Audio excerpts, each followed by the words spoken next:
950. Real Texas, Real Talk. KPRC Houston, an iHeart radio station.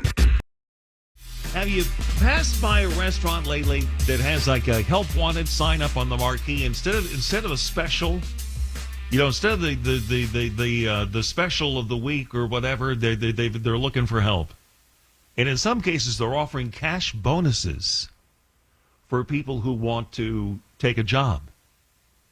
It's because they're getting desperate. They have openings. They're looking for employees. But because of the largesse of the federal government in particular, who has been paying people more to sit at home on unemployment than to go back to work, it's been very difficult to find help. So that's why you're seeing all these signs. So at some point in time, one would think, and we've been hearing about this for years, that it's just a matter of time before artificial intelligence and robots work their way into the service industry, in particular at restaurants, because there's never going to be enough people willing to work for the wages that they can make in a restaurant, even if you raise it to $15 an hour. And then again, if you raise it to $15 an hour, it'd be, a lot cheaper to have a robot, right? Matt Rosen joins us, technology and artificial intelligence expert. He's the CEO and founder at Allata. It's a technology consulting firm. Welcome to the show, Matt Rosen. So are you seeing this more and more in restaurants? And what kind of jobs can robots do at a restaurant?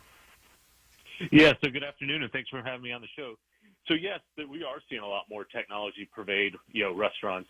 We're seeing it, in the back of the house where you've got a robot flipping burger called Flippy. You've got a salad making robot called Sally. You're even seeing a lot of kiosks within restaurants, and more restaurants are looking at, hey, can you have robots greet customers and bring them food? And there's some results that are better than others, but we're definitely seeing an uptick in restaurants looking for automation because, as you said, it's difficult to find people that want to work.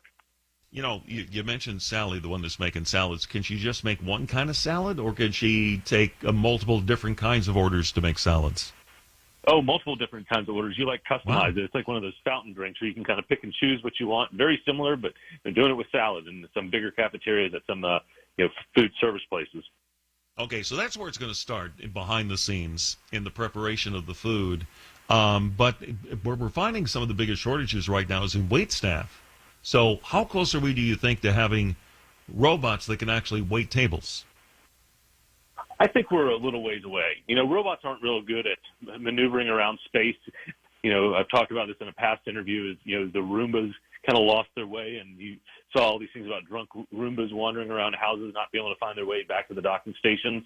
So robots are not yet that good at maneuvering around spaces, around moving customers, around patrons, around kids, maybe running down in the aisleway. And so I think what you'll probably see first is kiosks at the tables. I mean, those have been around for years. I think ordering stations will take the place of some.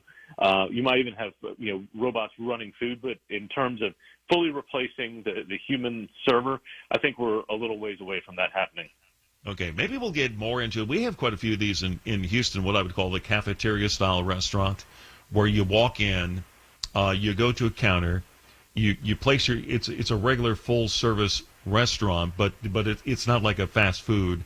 You can get a whole variety of different dishes, and you order there at the counter, and then you go to your seat, and you say you've got a number, and if eventually somebody will bring the food out to you and serve it to you, but you don't have the traditional waiter or waitress who comes up to the table and greets you and takes your order and does it that way. You do it at one counter. If nothing else, you can work with less people, and maybe there's more of an opportunity to automate something like that.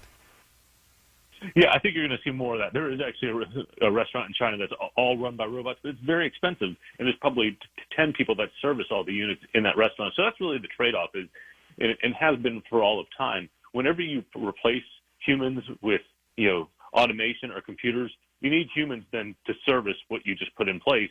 And so I've got a good friend who owns a ton of Applebee's and Sonic's, and he's just worried about, hey, if I put these in, how am I going to maintain all of these robots that have replaced people? So we've got to be able to kind of strike a balance between them. But, people feared when the assembly line came out that there weren't going to be any need for auto workers anymore. Well, no, there was twice as much need. It just, you used automation to replace one human task that created, two more jobs alongside it.